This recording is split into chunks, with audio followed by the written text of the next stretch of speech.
إن الحمد لله نحمده ونستعينه ونستغفره ونعوذ بالله من شرور أنفسنا ومن سيئات أعمالنا من يهده الله فلا مضل له ومن يضلل فلا هادي له وأشهد أن لا إله إلا الله وحده لا شريك له وأشهد أن محمدًا عبده ورسوله صلى الله تعالى عليه وآله وسلم. أعوذ بالله من الشيطان الرجيم. بسم الله الرحمن الرحيم. يا أيها الذين آمنوا اتقوا الله حق تقاته ولا تموتن إلا وأنتم مسلمون. يا أيها الناس اتقوا ربكم الذي خلقكم من نفس واحدة وخلق منها زوجها وبث منهما رجالا كثيرا ونساء واتقوا الله الذي تساءلون به والأرحام إن الله كان عليكم رقيبا. يا أيها الذين آمنوا اتقوا الله وقولوا قولا سديدا يصلح لكم أعمالكم ويغفر لكم ذنوبكم ومن يطع الله ورسوله فقد فاز فوزا عظيما. أما بعد فإن خير الحديث كتاب الله وخير الهدي هدي محمد صلى الله تعالى عليه وآله وسلم وشر الأمور محدثاتها وكل محدثة بدعة وكل بدعة ضلالة وكل ضلالة في النار. أعوذ بالله من الشيطان الرجيم. بسم الله الرحمن الرحيم. إنما يعمر مساجد الله من آمن بالله واليوم الآخر وأقام الصلاة وآتى الزكاة ولم يخش إلا الله فعسى أولئك أن يكونوا من المهتدين. وقال النبي صلى الله تعالى عليه وآله وسلم من قال في مؤمن ما ليس فيه أسكنه الله ردعة الخبال حتى يخرج مما قال. محترم اور معزز دینی اور ملی بھائیوں، بزرگوں، نوجوان دوستوں اور ملت اسلامیہ کی عظیم ماں اور بہنوں، اللہ رب العزت کا لاکھ لاکھ شکر اور احسان ہے کہ رب العالمین نے ہمیں اور آپ کو شعور، سمجھ، عقل اور دانشمندی عطا فرمائی ہے، جس کے ذریعے سے ایک انسان اچھی چیزوں کی رہنمائی حاصل کرتا ہے، اچھے امور کو پہچانتا ہے اور اچھے عادات اور اطوار، اچھی صفات اور اوصاف کو جان کر اپنے آپ کو ان صفات سے متصف کرنے کی کوشش کرتا ہے۔ دین اسلام کا جو مرکز ہے اور اس روئے زمین کی جو سب سے مبارک جگہ ہے، وہ ہمیں اور آپ کو معلوم ہے کہ مساجد ہیں۔ روئے زمین کا وہ ٹکڑا ہے جہاں پر مسجدیں قائم کی جاتی ہیں، جہاں پر اللہ رب العزت کی عبادت اور اس کے لیے سجدہ ریز کیا جاتا ہے۔ اللہ رب العزت نے اپنے حبیب محمد رسول اللہ صلی اللہ علیہ وسلم کے ذریعہ ان مساجد کی اہمیت کو بتاتے ہوئے یہ وعدہ فرمایا، احب البقاء الی اللہ، احب بقاء الارض الی اللہ مساجدها، زمین کا سب سے بہترین ٹکڑا اللہ رب العزت کے نزدیک یہ مسجدیں ہیں، ان سے افضل زمین کا کوئی حصہ نہیں ہے، ان سے بہتر زمین کا کوئی ٹکڑا نہیں ہے۔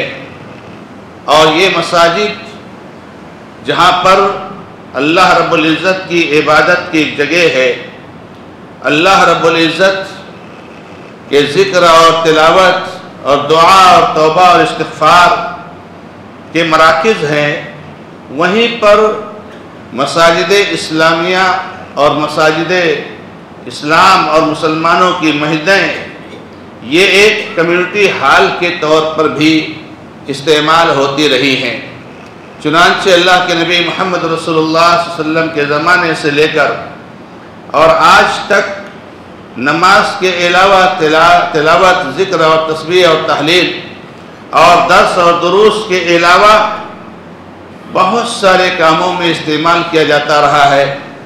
مسلمانوں کی میٹنگیں، مسلمانوں کے مشاورتی مجلس اور سوشل اور رفاہی کاموں کے تعلق سے مشورے اور اس کے علاوہ دیگر ایکٹیویٹیز ان مساجد میں قائم کی جاتی ہیں اور قائم کی جا سکتی ہیں اور قائم کی جاتی رہی ہیں۔ میرے بھائیوں، ہم اور آپ جانتے ہیں کہ اللہ کے نبی محمد رسول اللہ صلی اللہ تعالی علیہ وسلم کے زمانے میں ان مساجد میں جنگی تربیت حاصل کی جاتی تھی، جہاد کے لیے مشق کیا جاتا تھا، تیر، نیزے اور تلوار اور لاٹھیاں چلانے کی پریکٹس کی جاتی تھی۔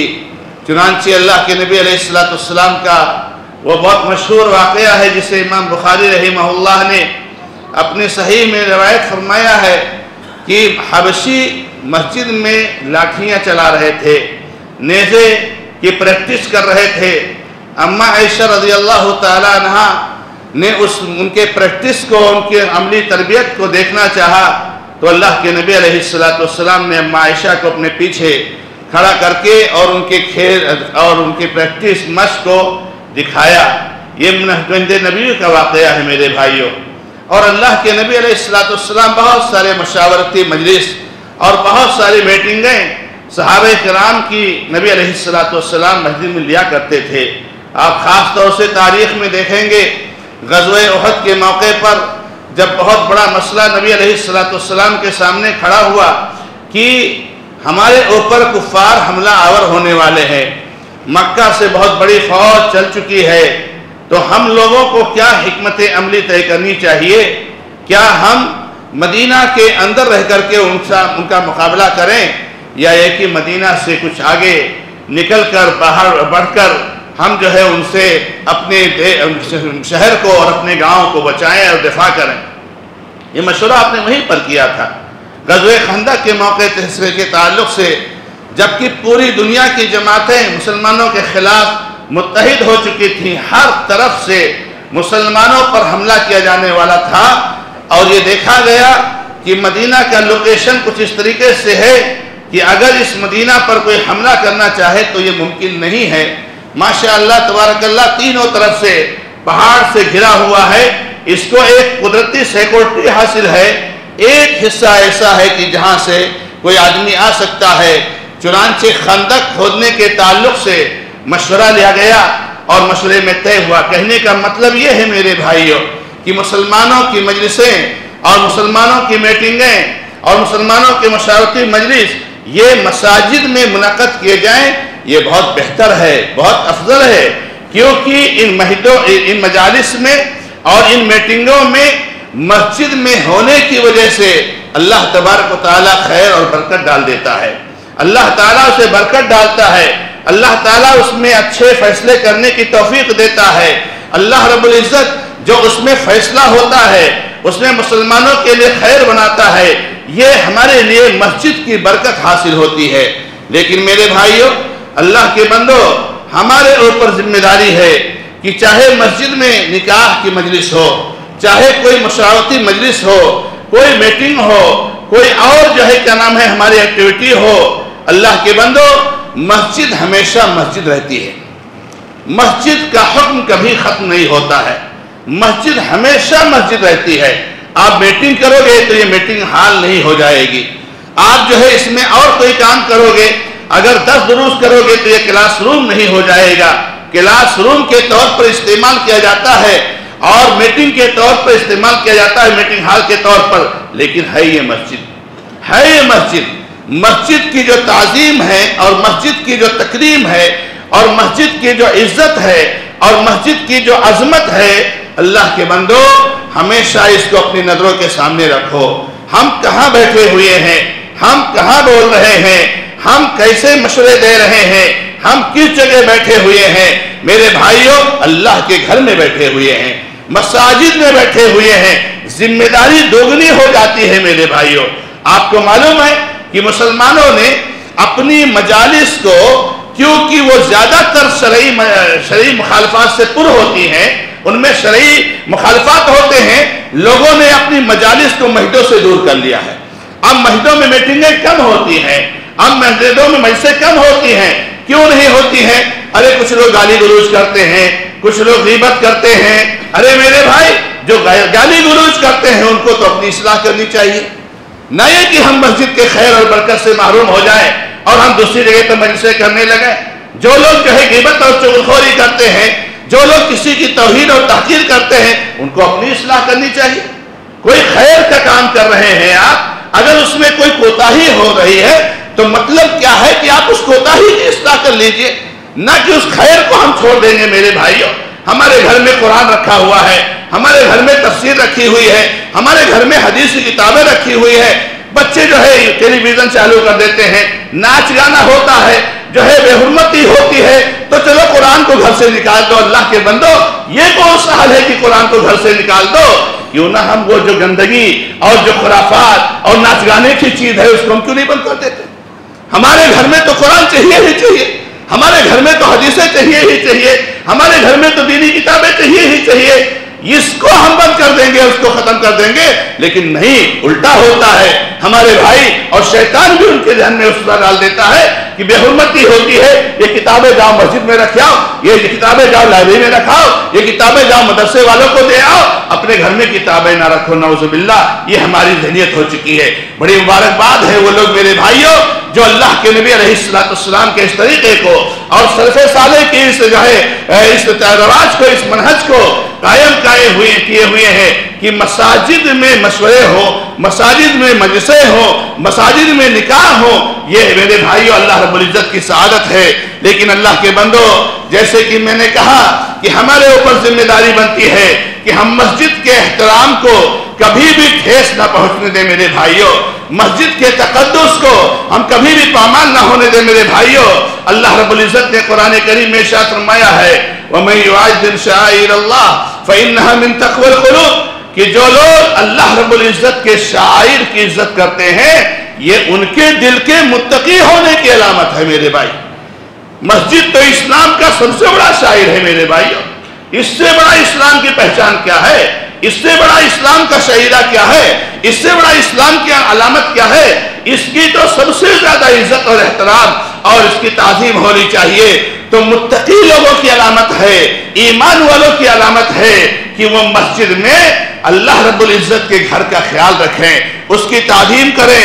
میرے بھائیوں، دھیان رکھنا چاہیے، کسی بھی موقع پر مسجد کی صفائی اور ستھرائی کا دھیان ہونا چاہیے۔ مسجد میں خادم رکھے ہوئے ہیں صفائی کے لیے، تو اس کا مطلب ہم جو چاہیں گرائیں، اس کا مطلب ہم جیسے چاہیں جو ہے کیا نام ہے کھائے پیے، یہ مطلب تو نہیں میرے بھائی۔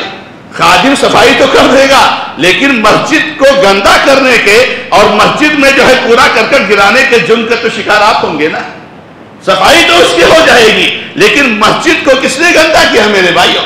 مسجد میں بے احتیاطی سے کس نے کچھ کھایا ہے، کیا اس کے ذمہ دار ہم نہیں ہوتے ہیں؟ تو یہ بہت اہم چیز ہوتی ہے کہ کوئی بھی موقع ہو، کبھی یہ سوچ کر نہیں کہ صفائی ہو جائے گی، نہیں، مسجد میں کبھی بھی جو ہے ہمارے ذریعے سے تنکا نہیں گرنا چاہیے۔ اللہ کے نبی محمد رسول اللہ صلی اللہ علیہ وسلم تو جو ہے مسجد میں کہیں دیکھا کرتے تھے تو خادم نہیں، نبی علیہ السلام خود خادم بن جایا کرتے تھے۔ اللہ کے نبی علیہ السلام کو مقام دیکھیے، مرتبہ دیکھیے، رتبہ دیکھیے، فضیلت دیکھیے، سید الاولین والآخرین ہیں۔ نبی صلی اللہ علیہ وسلم کو کہیں کچھ جو ہے کیا نام ہے گندی چیز نظر آئی، کچھ جو ایسی چیز نظر آئی جو مسجد کی شان کے خلاف ہے، نبی صلی اللہ علیہ وسلم نے اپنے دستے مبارک سے اس کو کھرچ کر کے باہر پھینک دیا۔ اور اللہ کے نبی علیہ السلام نے بڑی تاکید کی ہے تو اس کا خیال ہونا چاہیے۔ اسی طریقے سے میرے بھائیوں، مساجد میں اس بات کا بھی خیال ہونا چاہیے اللہ کے بندو کہ ہم کوئی بدبودار چیز کھا کر، ہم کوئی گندی اور خبیث چیز کھا کر، ہم نشہ آور چیزیں پی کر یا استعمال کر کے کسی طریقے سے مسجد میں ہم حاضر نہ ہو۔ یہ ہماری ذمہ داری ہے۔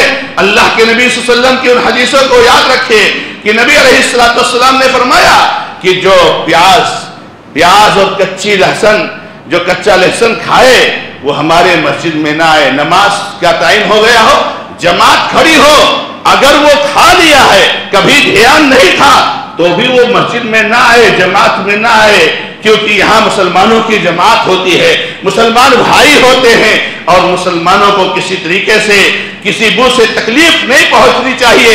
مسلمان کو جو تکلیف دیتے ہیں یہ اللہ کے یہاں بالکل بہت بڑا جرم ہے۔ تو اس بات کا بھی خیال رکھنا چاہیے کہ مساجد میں بہت سارے ہمارے احباب، معاف کیجئے گا، مسجد کے باہر سگریٹ نوشی کر کے، مسجد کے باہر تمباکو کھا کر کے، اس طرح کی دیگر چیزوں کو کھا کر کے مسجد میں آتے ہیں، سمجھتے ہیں کہ ہم نے بڑا اچھا کام کیا کہ ہم نے باہر کھایا ہے، ہم نے باہر پیا ہے۔ میرے بھائی، اللہ کے بندے، ایک حلال اور ایک مباح، ایک جائز چیز، پیاز کھانا جائز ہے میرے بھائی، لہسن کھانا جائز ہے میرے بھائی، اور یہ ہمارے کھانے میں ہمیشہ ہر چیز میں حصہ بنتا ہے، لیکن نبی صلی اللہ علیہ وسلم نے اس جائز چیز کو بھی کھا کر کے مسجد میں آنے سے منع کر دیا ہے۔ اس لیے مجھ کو مسلمان بھائیوں اس کا احترام کرو۔ اسی طریقے سے میرے بھائیوں، مسجد میں جب آئیں تو اس کا بھی خیال رکھیں کہ ہم 2 رکعت تحیۃ المسجد ضرور پڑھ لیں۔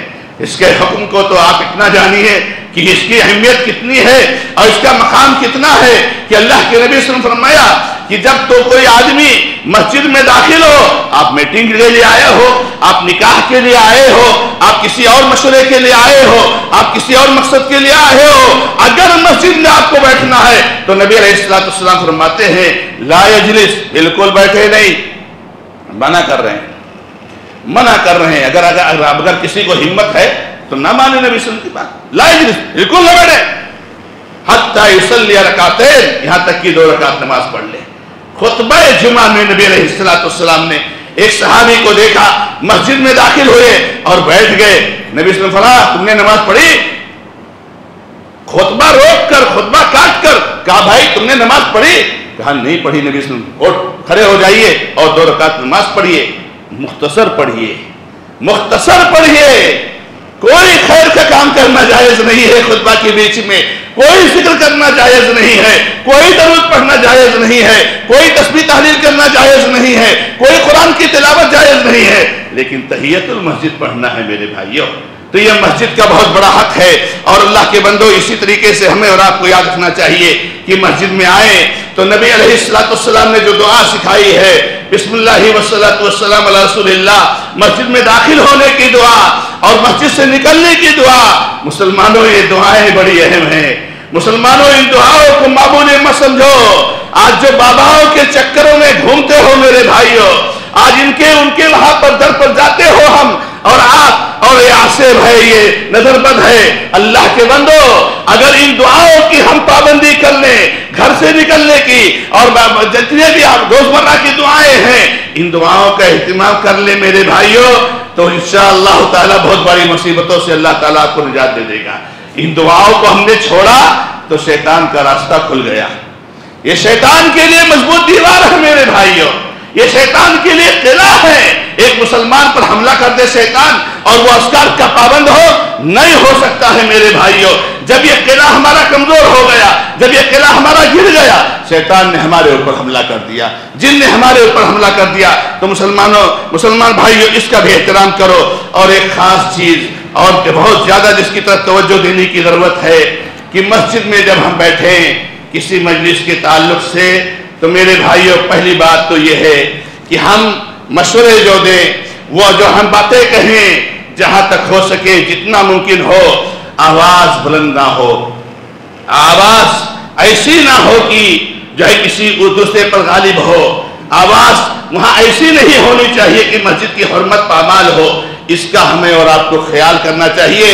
اور خاص طور سے مسلمان بھائی، میرے بھائیوں، اس کا اہتمام کرو کہ مسجد میں اگر ہم رہیں تو ہم کم سے کم کوئی جھوٹ مشورہ تو نہ دیں، ہم کسی غلط کی تائید تو نہ کریں، ہم کسی کی توہین اور تحقیر تو نہ کریں۔ یہ چیزیں غلط ضرور ہیں اور بالکل غلط ہیں، حرام ہیں، باہر بھی کرو گے تب بھی، لیکن مسجد میں کرنے سے میرے بھائیوں یہاں دو خرابیاں لازم آتی ہیں۔ اس کا آپ ذرا خیال رکھو میرے بھائیوں۔ کچھ موقع پر ہمیں اور آپ کو معلوم ہے کہ ہمارے کچھ بھائی ایسے ہوتے ہیں کہ کوئی موقع ہے، کوئی گہکنا مجلس ہے، کوئی موڑ پہ ہے وہ، تو اب وہ سمجھتے ہیں کہ ہم سامنے والے کی برائی جتنا کر لیں اتنا بہتر ہے۔ اگر کسی مسلمان بھائی کی برائی آپ اس کی عدم موجودگی میں کرتے ہو، گرچہ آپ کس لیے کرتے ہو، کیا مقصد ہے، تو کیا یہ غیبت نہیں ہے میرے بھائیوں؟ کیا یہ غیبت نہیں ہے میرے بھائیوں؟ اور مسجد میں اگر کرتے ہو، اس کی توہین کرتے ہو، تو کیا یہ جو ہے غیبت نہیں؟ کیا نبی علیہ السلام نے نہیں فرمایا اتدرون مل غیبہ؟ یہ لوگ صحابہ کرام جو غیبت کی اللہ نے مذمت کی ہے قرآن میں، وَلَا يَغْتَبْ بَعْضُكُمْ بَعْضًا أَيُحِبُّ أَحَدُكُمْ أَن يَأْكُلَ لَحْمَ أَخِيهِ مَيْتًا فَكَرِهْتُمُوهُ۔ لوگوں غیبت نہ کرو، تم میں سے کوئی آدمی اپنے مرے ہوئے بھائی کے گوشت کو کھانا پسند کرے گا؟ تم نہیں پسند کرو گے تو ایسے تم غیبت نہ کرو۔ وہ حدیث، وہ واقعہ آپ کو معلوم ہے، اللہ کے نبی صلی اللہ علیہ وسلم نے دو مسلمانوں کو کسی کے بارے میں گفتگو کرتے ہوئے سنا، اللہ کے نبی علیہ السلام خاموش رہے، کچھ نہیں بولے، آگے گئے تو وہاں پر ایک گدھا مرا ہوا سڑا ہوا پڑا تھا۔ گدھا حرام جانور ہے، مرا ہوا ہے، سڑا ہوا ہے، بدبو آ رہی ہے۔ نبی صلی اللہ علیہ وسلم نے کہا بھائی وہ فلاں فلاں کدھر ہے، ان کو بلاؤ۔ فلاں فلاں کون کدھر ہے؟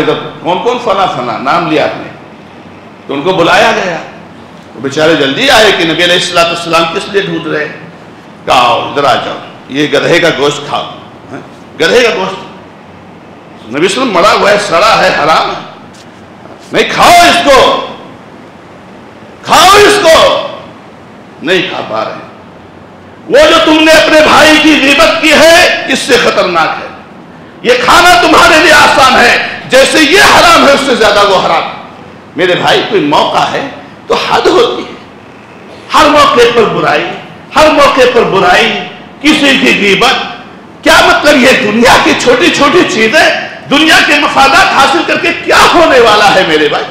مسلمان کی عزت سے کھلواڑ کر کے، اور اللہ ہم پر رحم فرمائے کہ بات وہاں خطرناک ہو جاتی ہے کہ بات صرف وہی نہیں کہی جاتی ہے جو حقیقت ہے، بہتان، الزام، جھوٹی جھوٹی باتیں کر کر کے، جھوٹے جھوٹے اتہامات لگا کر کے دوسرے کو نیچا کرنا، اپنے سر کو اونچا کرنا۔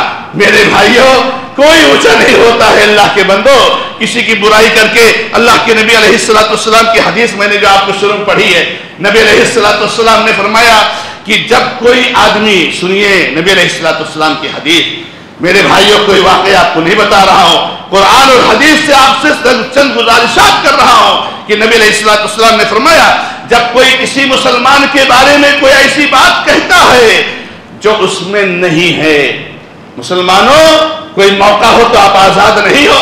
ارے ہے کون؟ وہ آپ کا مسلمان بھائی، توحید والا بھائی ہے میرے بھائی۔ چھوٹا موقع آ گیا، جتنی چاہو برائی کر لو، جتنی چاہو برائی کر لو۔ اب سب سے بڑا دنیا کا سب سے اہم کام یہ رہ گیا ہے کہ ہم کیسے کسی مقصد کو حاصل کر لیں اور دوسرے کو کیسے کسی مقصد سے پیچھے کر دیں، یہی ہمارا مقصد ہے کیا؟ توہین تک نہیں بچتے، اتہام تک نہیں بچتے۔ نبی صلی اللہ علیہ وسلم نے کیا فرمایا کہ جس نے اپنے کسی مسلمان بھائی کے بارے میں کہا جو اس میں نہیں ہے، اللہ تبارک و تعالی اس کو ردۃ الخبال میں رکھے گا۔ ردۃ الخبال کی تفسیر کیا کی گئی ہے؟ معاف کرنا میرے بھائیوں، یہ جہنمیوں، خبیث جہنمیوں کی خبیث گندی چیزیں ہیں۔ یعنی جتنی گندی چیزیں جہنمیوں سے نکلیں گی جہنم میں، اس میں اللہ تعالیٰ اس کو ڈبائے گا۔ اعوذ باللہ من ھذا، اللہ تعالیٰ ہم سب کی حفاظت فرمائے میرے بھائیوں۔ اسی طریقے سے یاد رکھنا میرے بھائیوں، کبھی کی کسی باطل پر دفاع مت کرنا، کبھی دنیوی مقصد کے خاطر کسی کے تعلق سے کوئی جو ہے ایسی بات نہ کہنا کہ جو کہ اس میں نہیں ہے، حقیقت نہیں ہے۔ جھوٹا دفاع مت کرنا، جھوٹی تائید مت کرنا، جھوٹا سپورٹ مت کرنا۔ اللہ کے نبی علیہ السلام فرماتے ہیں جو آدمی باطل میں دفاع کرتا ہے، تائید کرتا ہے، وہ برابر اللہ رب العزت کی ناراضی میں ہوتا ہے، یہاں تک کہ وہ اس کام کو چھوڑ دے اللہ تعالیٰ اس سے غضبناک ہوتا ہے۔ تو اس بات کا ہمیں اور آپ کو دھیان رکھنا چاہیے کہ اللہ تبارک و تعالیٰ نے ہمارے اوپر کسی مسلمان کی برائی کو ذکر کرنے کو حرام قرار دیا ہے۔ کوئی بھی موقع ہو میرے بھائیوں، کوئی بھی مصلحت ہو میرے بھائیوں، ہمیں اور آپ کو اس کی اجازت نہیں ہے۔ اور اگر یہ چیز مسجد میں بیٹھ کر کی جائے تو یہاں برائی تو برائی ہو ہی رہی ہے، مسجد کا تقدس پامال ہو رہا ہے، مسجد کی حرمت پامال ہو رہی ہے۔ کسی مسلمان کو کچھ گالی گلوچ کیا، باہر کیا تو بھی حرام ہے، مسجد میں کیا تو مسجد کا تقدس بھی پامال ہوا ہے، اس کو اور سخت سزا ملے گی۔ کسی کی توہین کیا، کسی کی تحقیر کیا تو باہر کیا تو کیا حرام ہے، لیکن مسجد میں کیا تو اور بڑا گناہ ہے۔ اس لیے مسلمان بھائیوں، ہمیں اور آپ کو اللہ رب العزت نے جو تعلیمات دی ہیں، جو کلام دیا ہے، یہ ہمارے ہر بات میں رہنمائی کرتا ہے۔ کسی بھی بات میں ہم آزاد نہیں ہیں میرے بھائیوں۔ شریعت اسلامیہ کی توجیحات کی پابندی کرو، اللہ رب العزت کی رضا جوئی کے لیے کوئی بھی قدم بڑھاؤ، ہمیشہ اللہ رب العزت کا تقوی دل میں رکھ کر کے۔ اس لیے کسی کی توہین، کسی کے پر بہتان، کسی کی غیبت، کسی پر اتہام، مسجد کی حرمت کو پامال کرنا، ان ساری چیزوں کو ہمیں اپنی نظروں کے سامنے رکھنا چاہیے۔ اللہ رب العزت سے دعا کرتا ہوں کہ رب العالمین ہماری اور آپ کی سب کی غلطیوں کو معاف فرمائے۔ بارک اللہ لی ولکم فی القرآن الکریم ونفعنی وإیاکم بالآیات والذکر الحکیم انہ تعالی جواد کریم ملک رؤوف الرحیم۔